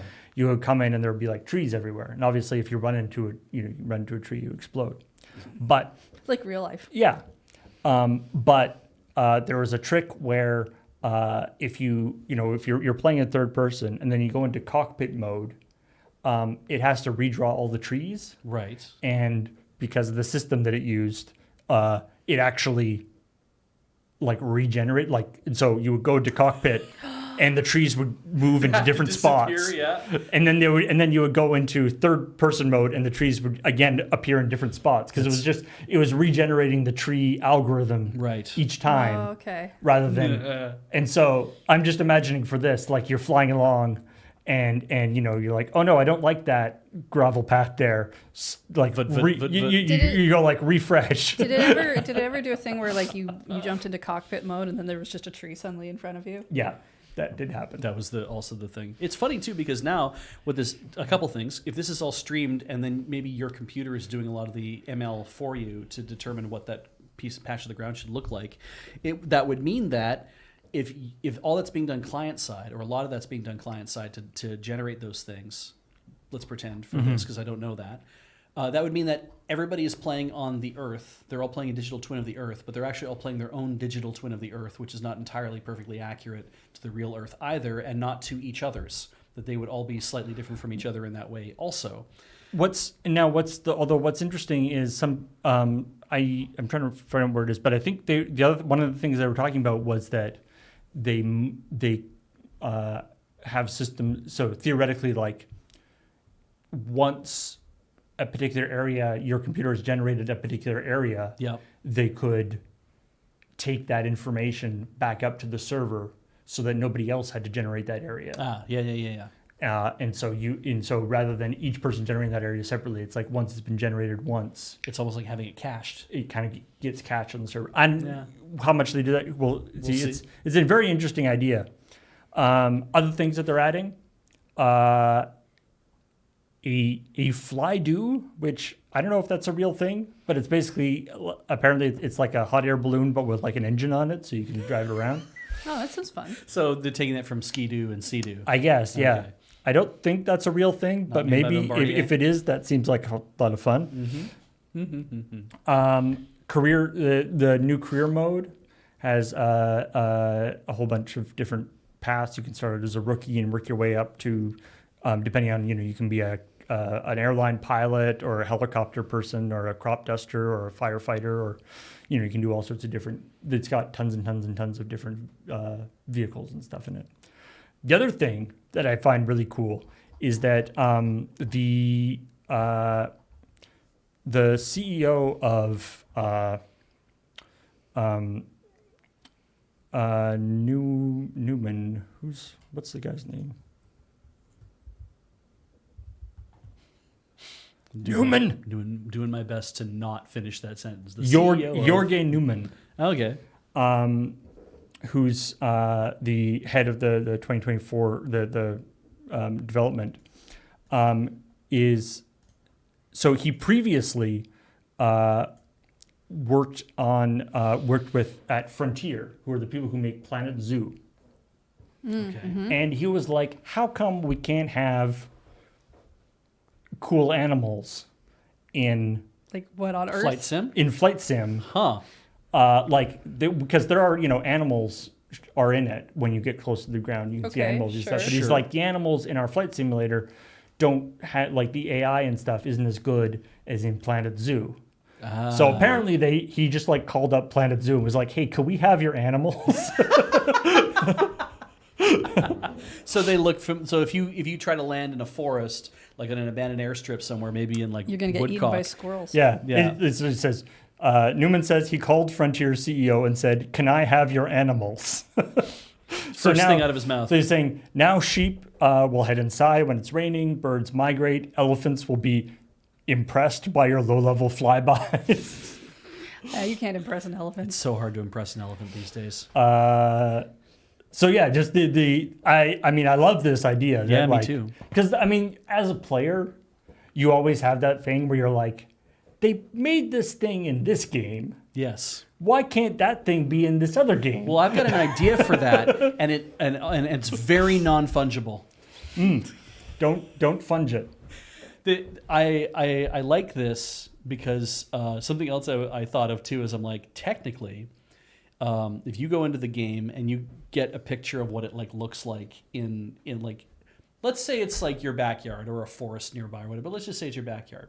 And you go into your backyard in the game, you can kind of see like a picture of it from the sky, and you take a screenshot and you're like, okay, it thinks my backyard looks like this. And I'm the only one who's ever flown over my backyard, so this is going to be the canonical version of my backyard. Time to go landscaping, and just basically change your own backyard to look the same way that the game thinks your backyard looks, like Right. a 1-to-1 match, so that yes, what's in the game is actually a perfect match to what it is in real life. Changing the real world to match what the virtual world came up with. Or the other way of that is that you figure out when, like, Bing Maps is going to like refresh their satellite imagery. Yes. And then, I don't know, go out into your backyard and put down some, like, I don't know, big black squares of paper or something. Alternating black and purple squares. Yeah, and just like put some shape stuff of down a penis. that's going to just completely mess up the generative AI stuff. It's gonna think it's missing a texture. So but when that gets translated back into the game, there's just like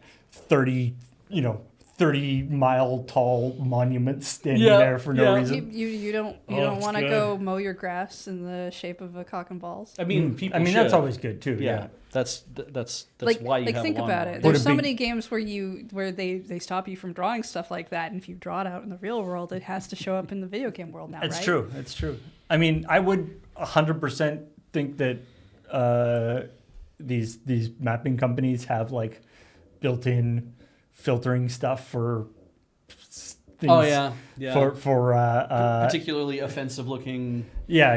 that have turned out to be not good. I would assume they have probably something built in to kind of fudge words and stuff. Like there was a guy who outside of I think Heathrow or someplace like that, he'd written in White Rock on his like land. He wrote down "Welcome to Luton" as a means of because people Confused. people flying over as they're coming in for a landing, they just see the words "Welcome to Luton" as they're landing at London or something. Like, whoa, shit! How did we get here? Right? Right. Yeah. I mean, I do like the idea of getting out giant squares of gray and white and going for that PNG background. I love that Yeah, too. yeah. Um, I have a transparent front yard. It would be so like jarring to look at if you were flying over like a park like fairly low and the whole park just was like a transparent background because Yeah. people went out there with a bunch of tarps and laid them down for when they were doing the update because it would be really jarring when you're playing the game. It's like everything is beautiful and lush and why is there just a giant piece missing from just, my game? or just like giant text that says like texture not loaded. Yeah. oh, yeah, that'd be fun too. That'd be fun. Yeah. Everybody remember the DK rap? No, Yeah. I literally don't actually. Which is weird because you'd think it'd be a thing I would have known about, but I was of an age where I did not consume this.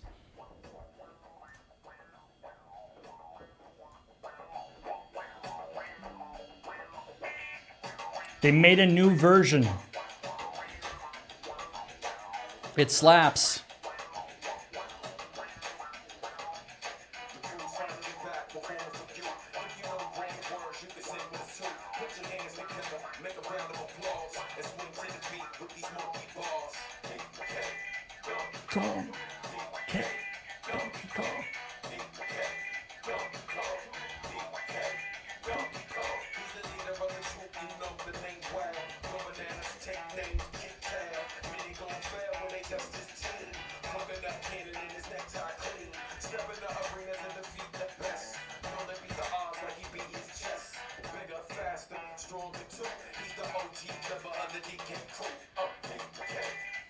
Anyway, That is rad as hell. Sounds like Yeah. the 90s coming through a couple of It's computer weird series. because like it doesn't feel like that because again I don't think I've maybe I have heard the original and was just maybe it was at a desert bus or something. I'm just like wow, this is definitely of its era, like this is of the 90s. I'm like this is not like this feels really like brand new, even though it is just we've changed the beat and the sound a bit and we have something different rapping it. and there's different. The lyrics are a little different too. Nice, that's good too. Yeah, those But this is done by the original composer, Cool. and then they're bringing Substantial is the rapper that they brought in. So yeah, it's the similar idea where they're like running through all the Kongs. Right. Yeah. Anyway, let me Share it into the chat. I'll post the. If you're watching this on YouTube, you've got Google. It feels a lot like how there are certain songs where if I hear like the original, I'm kind of like I'm not interested in hearing this song, but I hear Neil Cicerega mash two songs together, and then I'm like I like this song a lot more now that it is a different instrumental piece and different lyrics pushed together. I'm like this song is now great. It's so stupid that my mind is like, you didn't like either of these songs on their own, but you like them both together for some reason. Like, I guess it's because I want something different. Every time I talk about not liking certain foods, you're just like, well, what if you put this other food you don't like together and then they'll taste better? And I don't believe you. But somehow for music that works for you. I'm telling you, if you just hot dog through a pineapple, No. and we'll be there. No. You'll get it. No. Okay. Well, we'll try that. We'll try something else then. Coke bread. Neat, Jordan. I don't know what that means. Hey, speaking of great things that taste great together. Yep. Pokemon trading card game. Great. In particular, Pokemon trading card game Pocket, Yeah, because it's different than which is taken the world by storm. And this is the not playing with real cards. This is playing on your phone. This is playing on your phone, and This it is is also the- not the technically what you're playing is not really the Pokemon card game. It's a special sort of cut down version. Yeah, it's a cut down version. It's almost like Marvel Snap. Or A lot something. of people will refer to it as the pack opening simulator because there's a lot of pack opening you do. I see. So this isn't strictly like MTG Arena because it is not the way like MTG Arena is. And Pokemon, there is a legitimate like full Pokemon digital Pokemon game client. Right. This is a different thing, right. which is weird and slightly confusing. Yes. But it is very successful. They just announced that $120 million since their launch on the 30th of October. Alrighty. So less than a month. All right. So people like opening packs. Yes. An interesting, Which is, I guess, not news, but there you go. Yeah. I mean, I like opening packs. An interesting idea. Again, a free-to-play game, by the way. Oh, Jesus. Yeah. And making all this money. It's fascinating to me because I know that like MTGO, the transition from MTGO to MTG Arena, because MTGO still runs, obviously, right? But it's like I don't even know how long it's going to run for, but like trying to move everybody over into MTG Arena and saying, build your collections there, play Magic the Gathering in Arena, that's the place to kind of do it. This is the new modern client, the thing that's going to be supported. But people have collections that exist in MTGO, and it's like, I don't want to be without that kind of thing. But clearly showing that the transition is painful, but you start doing that, and we have an entire show that's just dedicated to Arena. We have played tournaments in Arena and stuff, for like Gladiator and stuff. And this is interesting because I thought that TCG Pocket was literally just, it's Pokemon TCG and it goes in your pocket. When you were telling me about this, I thought it was literally just, it's Pokemon TCG. No, it's cut down. And I didn't realize it's like, it's limited in a lot of ways. I think they actually do have a mobile client for the full card game as well. Yes, I believe so. But this is a whole different thing. Yeah. This TCG Live apparently is the full thing. You open packs, you can build decks, there's an auto deck builder. You can, if you don't want to play, there's an auto play. Oh my god! Yeah, you can literally if you really want to. Like, in fact, like when a lot of people I know, like when they first got the game, they thought it was just a pack opening thing. Well, that was a huge focus on their marketing, was that they showed packs just being open. And then it's like, no, you can actually like play a little game too. There's games you can play. They're called solo play, where you're playing against digital opponents, and then there's the versus play, where you play against whoever they match you with, which I'm assuming is real time and not like this person has a deck that we're throwing in here that you're playing against, because it doesn't feel like. Okay.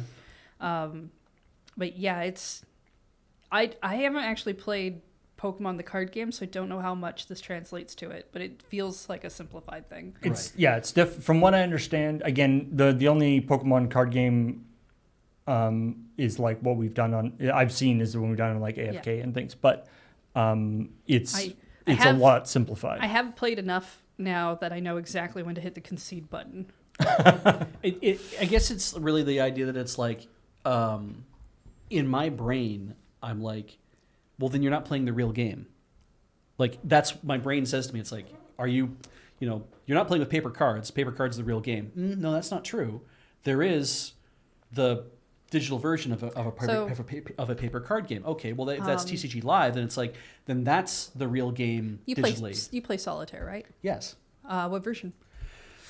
Are you going to tell me Spider Solitaire is not real because it's not Solitaire? Because it's not Klondike Solitaire? Yeah, that kind of idea, right? It's like that, and I keep trying to break my brain of the idea that's like, everybody wants to be in the official best number one real ass thing. Right. And it's like, right, but if TCG Pocket is really appealing to people and they like playing that, and there's another one that's like, yes, the TCG Live is the real game, the real paper game and whatever, but it's all done in digital. And it's like, right, but this one is fun and is good, and there's nothing wrong with that, because Magic the Gathering Arena and Magic the Gathering Puzzle Quest are two different games that still cost you money. Or maybe like you could, like if Magic came out with a new completely different client that you just opened packs and then like played Pack Wars. Yeah. Like there wasn't, you couldn't build decks. I'd kind of be into that. You just like open pack and play Pack Wars. I would be into a Pack Wars playing. Yeah, MTG Pack Wars as an app, as a thing that is supported by Wizards would be like, you probably make like a few $1 million off the back of that, or maybe more. And people be like, I'm totally into this idea of being able to do this. And it's like, it's so weird because it's not the big game. It's like, yeah, it doesn't have to be the big game. It just has to be fun. If you want, I'll let you open one of my packs. Yeah, that sounds great. Yeah. Yeah. Not right now, obviously. Later, You can do it right now if you wanted. I get to see whether or not this is the thing I want to do for the rest of my life. I've been playing Dig Drill. I talked about this on the Zeta Shift actually, And also on ChillPoint previously. I think. yeah. So and that's been a lot of fun, and I hope that more people are looking at that on their iOS and Android and Steam and all those kind of things. Dig Drill has been a great waste of my time. You know that there's been a few Nintendo Switch emulators There sure have. that have gotten shut down. There sure have. We got Yuzu, we got Suyu, we got So pick one of the three. Okay. It's Pikachu, Charizard, or Mewtwo. Just Mewtwo. pick one of them. And then there should be a thing that's like open a pack. Or, yeah, click on it again. Open a pack. Open a pack. Open a pack. And then I hit OK. Yeah, hit OK. And then it'll give you a whole bunch of packs that you can kind of just scroll through. Yeah, like that. And you can, like, if you hold down, you can make it turn around and stuff. yeah. And it's very physical. And you just click on the one that you want. And then you All right. strike your finger against the top. I got a Zubat. Is that all I got? Just a Zubat? No, you keep clicking. Oh, and a Bisharp and a Dubwool. That thing is Whoa. fat goat-looking thing. Golett. Dragonite Shiny. Yeah, so Ooh. you got me a new cart there. Shiny Dragonite. Yeah, that's cute. It's all foiled around the edges, and that's it. And I Yeah. got pack points and a bunch of other crap. Yeah, and so then when I hit next, what it'll do, because I got a new card, is when it loads, it'll be like you do a swiping motion. Error. What? And then her cards disappeared. I would be so mad. All cards so deleted. yeah, you see it there, and then you swipe up, and then it goes into your collection to show you all the cards that you've collected. Like Nice. Pokemon. So it's really like, and it's that idea is like really, But it's satisfying to open the yeah, pack yeah, and, it's like, it's feel the really, haptic really feedback. refining that pack opening experience. Nice. Yeah, this is when Beach is like, huh, interesting. And then that's like the last we see. Yeah, it's like, you're just going to go do that again? Yeah. I have something to do. Rare pick Anyway. available. Right. Yuzu, and what's the third one? Then there's so those were the two, and then there was another one using a different engine Right. called what was that one called? Citron. No, this is so Citron's the new one. Sorry. Right. There was Ryujinx? yeah, Ryujinx. Thank you, That was PB. the other one. Yeah. So anyway, I got a fancy Charizard. so Citron's is another Yuzu fork. Currently available in early access on Android. But this one has solved the problem of catching the wrath of Nintendo's lawyers. Because tell. a pop-up that opens when you first open the site says it's for educational purposes, Thank Christ. and shifts the legal responsibility onto the user. Also, it warns its users against loading up pirated or otherwise unauthorized games.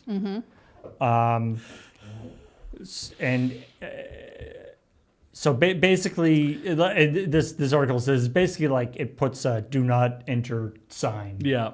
or You shouldn't have downloaded this and even started up. You know the foolproof system that they have where it's like you have to be 18 or older to enter this, and there's a yes or no button. Yes. And people who are under 18 can't push the yes button. It's all the same thing as that we saw on ROM sites for years where it's like you can only download these for educational purposes or for backup purposes. You cannot put these into emulators. You cannot do this. You cannot do that. We are only an archive to ensure that if you own the original arcade boards, then you'll have a way to be able to restore it. This is not a place to do piracy. They Yeah. say all that shit and it's like, doesn't really matter. Yeah, so this article says, yeah, it's like, who knows? Perhaps this could be the one that escaped Nintendo's wrath. We'd be very surprised if Not these likely. Not when it's got an article differentiations about are it. enough to make the big enter in the eye. Yeah. So, Yeah. If you were honest and you did click no on those sites, though, good for you. You have more integrity than I do. What? it's a fancy Zubat. It's a Golbat. Yeah, I was gonna. Say, It's the sideways Zubat. what the hell is happening? He's having a fit. His mouth is huge. This whole that whole thing with the emulators, I come back to the same thing of I feel like they would avoid a lot of the wrath of Nintendo if they just like go dark, go secret, get on tour or whatever, and be like, we're going to do all the development that we need to do in a place where we're not going to get seen very much. And like, I don't know, add a thing that disables any way of loading any ROMs whatsoever, that you have to like be a developer and you have to compile it yourself on your computer. Make it extremely difficult to get the thing to launch in the first place is the way I think about it. And don't put it out publicly until like, I don't know, 2 or 3 years after the Switch goes out of business kind of idea. Here's an right? idea. Maybe you'll get somewhere then. Stop reporting on emulators and ROMs and fan projects because you're only not helping. And we kill them. If we're the ones that, like, if Nintendo keeps an eye on ChillPoint just so they can find the latest Switch emulators, and we're the ones that are tipping them off, I apologize. Yeah. It's likely not us because we're generally talking about a story that's populated. That's already come out somewhere else. In so many places that by the time we talk about it, sometimes they're already gone. Yeah. Like. But yeah, it is that weird. Like, there's been a few in cases where like cool fan projects where it's like, I'm happy that this article is here because I didn't know about this project, but because this article is here, the project is going to get exploded. Yeah. Mm-hmm. Yeah. Hey, remember Disco Elysium? Yes. How could we forget? There's so many of them. You know what I would like? Potentially. I would love a spiritual successor to Disco Elysium, my favorite game of all time. Well, Uh-huh. you might not be in luck. Oh no. It turns out Are they all that fighting now? Just read the headline. I mean, yeah, the headline is a Forbes 30 under 30er which is a great 30 under 30er involved in at least 2 Disco Elysium Studios successors has sued the lead dev of a third Disco Elysium Studio successor, blocking him from working on a new game. So, anyway, this is one of these. Now, this is, as in any case with lawsuits and stuff, a bunch of this is like stuff has happened, but nobody can talk about it. yes. But anyway, Riaz Mullah is the one who has sued Argo Tulik, who is the writer. He was the writer and co-founder, or writer of Disco Elysium, co-founder of Summer Eternal. Is being sued by Riaz Mullah, who is the founder of Longdo. And he's serving him with an injunction to prevent Argo Tulik from working on and promoting any of Summer Eternal's work. Whoa. Okay. Now that is a huge problem, right? Because it's saying you can't work on anything that this studio is going to be making. If you're making an assumption that what that studio is going to be making is a Disco Elysium game, and you're like, I have some sort of claim to Disco Elysium itself for whatever reason, then maybe you have something to fight over. But literally, if you're like, I'm serving an injunction so he can't work on anything that the studio is making, what if the studio says, we're going to decide to make a 2v2 tennis game? It's, and I mean, maybe this is because it's like because of, in a lot of cases, not because outside of the studio's own marketing, when this all happened, when all these studios sort of got announced, it was framed as all these people are making Disco Elysium spiritual successors. Yeah. Even though, some of them mentioned that was something that they were going for, but a lot of them, didn't even talk about what games they were making at all. Yeah. But that was sort of an implied thing. Yeah. And so maybe that did a disservice, and so they're like, or either that or the with this lawsuit, the idea is that anything, that it's one of these sort of non-compete things, that like Yeah. anything he does will be tainted by, will be like, you're not allowed to work on that because you You signed a non-compete. and you got a bunch of ideas or work and stuff Right. from when you worked for me, and now you're going to this other company. You can't do that. Yeah. Who knows? Who knows? It's hinky as hell. What kills me on this is I'm like, you didn't make the game that you made didn't make you like $100 million. Didn't change the industry overnight, right? You made an amazing game that resonated with a lot of people. Absolutely. Interesting play style, all those kind of things. But I'm like, but you made a game. Which means there's no guarantee that your second game, even if you all had stayed together, your second game is going to be any good at all. Right?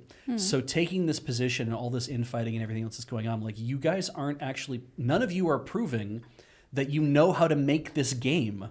All you were able to make it when you were together. You all broke up and said, we're all going to do this, we're all going to fight about this. Like, you're not representing the fact that you're going to be able to make even a second game at this point. This whole thing is so like weirdly. So anyway, I'd love to see, and I hope maybe somebody can figure out like some sort of chart of how all these companies, because this article talks about like partly why why this whole thing got confused. Yeah. Is so there's some of the companies that we talked about are Longdo, Summer Eternal, and then there's also a company called Dark Math. Mm-hmm. And we mentioned those are three companies that we talked about a couple weeks ago in this whole like spiritual successor thing. Mm-hmm. So this is saying Mullah is the chairman and investor into Longdo, RPG studio working on a Disco Elysium inspired game. But adding more confusion to the story, the person from PC Gamer says, I was previously contacted by Mullah from Dark Math Games, so from a different game company, Right. and he's also the co-founder of Dark Math, Yeah. who is also a bunch of Disco Elysium devs working on a spiritual successor to So he's Disco in both Elysium. companies, Apparently, but not in the third. yeah. Right. And apparently and part of the reason why this suit is happening is this guy who's running Summer Eternal was also previously working at Longdo. So I feel like there's only maybe 3 people. Yeah. And they're just all starting and then switching between all these different companies. Change places. Yeah. And they're moving so fast that people think that there's more people that are actually maybe, there. Yeah, maybe. I don't. It feels so disappointing to me because it just is like you all want to make the next version of this game, but you all clearly have different ideas and you've had fights about it and you've had interpersonal whatevers, and so you're like, we still all want to make this next game, but now we don't want to work with each other anymore. I thought, And I'm like, that's really sad. It that does that's happened. I but- thought Disco Elysium ended up being made by a bunch of people, and then a group like got rid of all the devs and took ownership of the title, which is why these are all spiritual successors, because none of them can actually. Yeah. So that's the original studio that made Disco Elysium is Zaum. Right. ZA/UM. Which is the original company that made Disco Elysium that kind of imploded. Yeah. And then all these people kind of went away, and all started their own studios, but they all are maybe actually integrated into each other's studios. It's weird because it's very like, confusing. I'm not interested in like, I'm not of the opinion they should just all get together and work this shit out and just make a new thing. It's like, no, I don't care about that because I don't know what the politics and the history and the infighting and everything else is going on. But what I do want is that you all said, we're not going to work with each other anymore. Fine. Don't. Do the work, though. Actually try. Like, being like, I'm going to take you to court over the thing to tell you that you can't make the thing. And, like, I get why you want to do that because you're afraid what if that guy's comes out better than mine does? I get that. There's that real motivation there. But it's like, you could at least try to make something. Because it doesn't seem like you're trying to make anything. It seems like you're trying to stop anybody else from making stuff, which doesn't seem like you're going to get anywhere. And like, 6 months or a year ago when the whole thing with Zaum Studios went down, there was a couple of articles I remember I was reading about it. Again, it was kind of one of these like complicated things where it sort of got bought out by somebody who then tried to like change it, and there was sort of a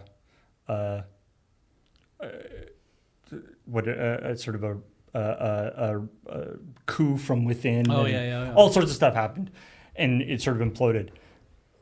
But I am starting to think that maybe it would have imploded anyway. Yeah. Possibly. Yeah. I just remember it being a weird thing because I believe they won several awards during a Game Awards They did. thing, and And then it was not that far after that And they were that quite. happened, and I think there was talk about making a sequel. They were around that apparently time. quite a ways into either like a sequel or a DLC or Yeah. something that got completely. Anyway. It just sounds like a whole mess of a thing. So anyway, we'll see what shakes out of that. I mean, if we're waiting for a spiritual successor game, it'll be a while before we say anything shake out. Yeah. If studios are just starting up and people are just starting to get Yeah, things exactly. together, because And especially in if the game Especially if they're just going to sue each other all to Yeah. crap. that So will slow down a lot of stuff. Just a bunch of lawyers will make money. let's end on an upbeat note. Let's end on an upbeat note. Okay. Sonic the Hedgehog is a homeless drifter. Great. No notes. Canonically. Okay. All right. What prompted that? So, in the latest Sonic the Hedgehog annual comic, the 2025 edition, the Sonic fact file says that Sonic lives in Green Hill Zone. Right. And Chris Hernandez, professional Sonic the Hedgehog lore wrangler, says, "Sorry to burst your bubble so late here. This was something we caught early on, but it looks like an older draft made it through on accident. Sonic By does accident. not have a home. He is a drifter." Homeless drifter. Yeah. Yeah. Not even a nomad. Just he's a homeless drifter. Yeah. That's why his shoes look so terrible in the movie. Yeah. Sonic is, the comic stated that his home was Green Hill Zone. I mean, I could understand why you would think that because Green Hill Zone shows up in like. He's a 16-year-old blue everything. twink living on the streets. I mean, he is 16 in many of the cartoons and comics. He, I believe in like some of the cartoons, like when they're trying to get back to like Green Hill, that area, there is stuff that feels like he wants to go home. Like it is a place where he hangs out and live. Like I could totally see why someone Like- would think he lives there. I don't think that Sonic, I mean, that's the tragedy of Sonic. He cannot, he has to run. He has to go fast. I he mean, hopes that would- the next run he will be the run. Yeah, home. he can never stay still long enough to have a home. He's not the fucking Flash. Look, in like Sonic Boom, He can though, never lives stay in still a- long enough to like- have a true What relationship. kills me is that in like Sonic Boom, he lives in a house with all of his friends or some shit like that, He's right? really, really dumb friends. And in like the Archie comics, it seems like he has a place that he lives too. So it's like, so this is like somebody saying, "Oh, the comic says this, but but no, we missed that because we've never established that he has a home, so he's a drifter." I mean, technically, he's part of like the Resistance. Sure, yeah, you move from place to place. In those Luke areas. Skywalker had to do that. Yeah. Princess Sally and everything. I don't know that those are their original homes. Like, Or in in the movie, there's the whole like going through the rings thing. Yeah, I don't know where his home is supposed to be. it feels like there's a dozen in different in canons. the movies, he's staying with whatever the human person that they have to pair him up with Yeah. is. I'm It's not- gonna say it's Mark Wahlberg. I don't remember. It isn't, The but you people can are- say it is. Thank you. The people are the least interesting parts of that movie. So anyway, that's the I like that it's like that was something that they fixed in the lore thing, and then somehow like an earlier draft made it through. So like Yeah. that was like no, we got to make sure that people know. You do. But Like- he does not live in Green Hill when Zone. you have a job like about looking after lore for a property like that. You do have to go correct stuff like that. And now you understand why Sonic looked the way he did originally in the Sonic the Hedgehog live action movie, because he was a homeless drifter. That's why he looks that way. Beach, you're not allowed any more Sonic opinions. Just back off. That's going to seriously reduce his ability to write stories for Checkpoint. This has to be the canon of this, as opposed to the canon of Sonic completely, because I'm like, I don't think Sonic completely has canon in that sense, other than like multiversal, but what whatever is good. What about senior vice president of Sega development and chief brands officer, head of Sonic, head of Sega brands, Ivo Robotnik, the guy that I talked about in the Top Golf story? That he seems to be the one who's very concerned about Sonic as well. I'm like, is it his job to look out? Isn't it his job to define what the lore is?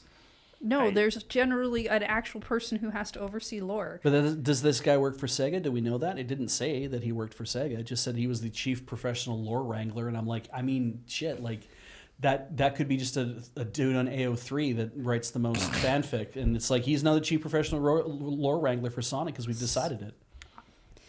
I've already banned you from Sonic. Do not make me ban you from the show. These aren't even opinions. They're just speculations. It's annoying is what it is. Beach is going to die on air is what's going to happen. All right, well, that's how I want to go. Anyway, on that note, let's call it there before somebody dies. Oh, it's real late, isn't it? Yeah. Thanks, everybody, for joining us here on ChillPoint. If you haven't seen this week's episode of Checkpoint, you should check it out. If you're watching this on YouTube, it is probably somewhere nearby this video, or it is on our channel, youtube.com/LRRVG. And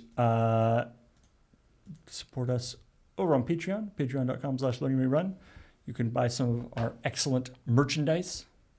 Or you can follow this channel, subscribe, all that good stuff. Patreon? I said Patreon. He said Did we? Patreon. I thought he said the store. I'm sorry. He said Patreon and then the store. He didn't say store.loadingreadyrun.com if you want the actual address, but Sorry. Paul did say Patreon. I saw so many things go on the screen. I'm like, I was following along with you saying them as they were popping up. So, yeah. Oh, I'm sorry. Paul I'm sorry. did a really good job. You did a fantastic job. Please take us home, Paul. We have no home. Goodbye. You're homeless drifters. Goodbye.